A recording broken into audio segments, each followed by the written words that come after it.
Hey there, Mark Satterfield here. Thanks so much for joining me. Got an article for you today, and I'm looking out at the duck that is thinking about does it want to get in my pool or not? Um, Apparently not. Okay, well, um, sometimes I remind myself of my cat Sam. I just see a little bright shiny object and off I go. Uh, anyway, I'm always fascinated with what are called origin stories in terms of people who were successful. What was that defining moment, the big bang event that enabled them to go from, just kind of, regular person to being super successful. And, I always get frustrated when I, read these biographies of people and, someone says, well, I got connected with Madonna. And the next thing I know, I had a number one best-selling album. Okay, well, cool. But, how did you get connected with Madonna? It's not like, you're walking down or walking through the Kroger and, there's Madonna and you go, yo. So I'm always fascinated by, what exactly took place. And, it ultimately, of course, not any great surprise, has to do with relationships. And it's not the mass email. It's not, the website. It's not the advertising, although you got to do those kinds of things. And those kinds of things are obviously very helpful in terms of building your brand and attracting more affluent clients. But it's really the relationships that you develop that are really the spark. So the next question becomes, okay, well, how do we go about developing those relationships, especially if we're targeting more affluent and wealthy prospects? And there's a couple of different ways you can go about it. One of the areas that is seems to be working really, really well for many people is what I would call enthusiasms, which is what's a hobby, what's an activity that you're involved in, and to what extent can you use that as a lever to meet other people who are also interested in the same thing. I've written about this before. I've always been super impressed with John Grauman of the agency, which is a very big luxury real estate agency out in California. And what he has done is done a masterful job of putting together small wine get-togethers, and he pairs the wine with the personality of the individual or individuals that he's invited. And he, during the course of the conversation, he dives deep into why he selected that wine and what aspects of that wine made him think of the person that he's invited and is speaking to. And I think that's just masterful. It's taking the traditional wine tasting thing to another level.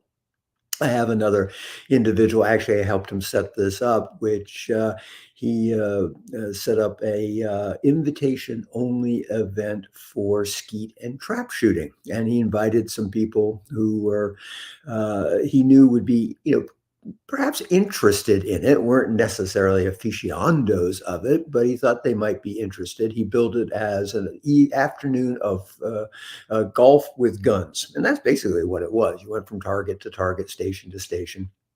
He had a person come out and talk about the origins of trap and skeet shooting, and they have had someone talk about the mechanics of the shotguns and why one shotgun is better than another. And it was this invitational event, and there was no pitching of services. But very cleverly, what he did was he invited a photographer to take pictures, which gave him a wonderful MacGuffin reason or excuse to get back in touch with people. And of course, then the law of reciprocity kicks in the sense that, after this event, then there's the opportunity to have lunch, have cocktails, have drinks, and at that point in time, have the opportunity to, talk a little bit about what it is that you offer in terms of professional services. And, the list goes on and on. And in today's article, I give you a number of those examples.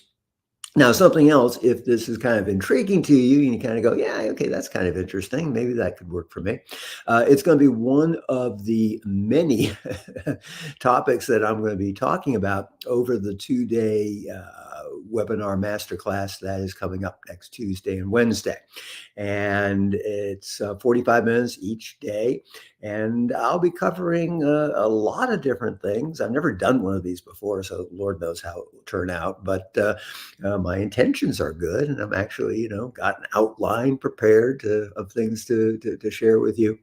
Uh, and figuring out, okay, how do we get the attention of affluent prospects in a way that isn't creepy, in a way that doesn't make you feel stupid, in a way that resonates with those people that you want as clients.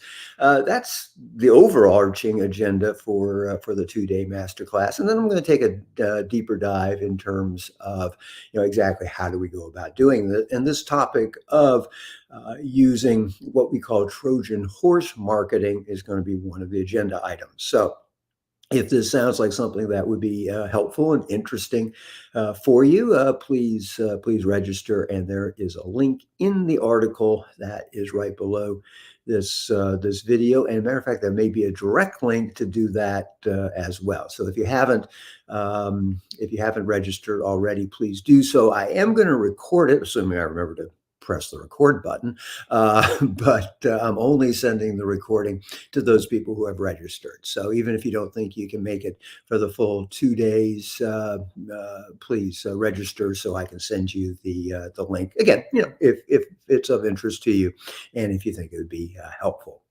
Okay, what else do I got for you? I think that's pretty much it. So the link for today's article, of course, is as always right below this video. So go ahead and grab that. And oh, as always, I'll put out my pitch to share the wealth. If you know people who are interested in attracting more wealthy clients, more affluent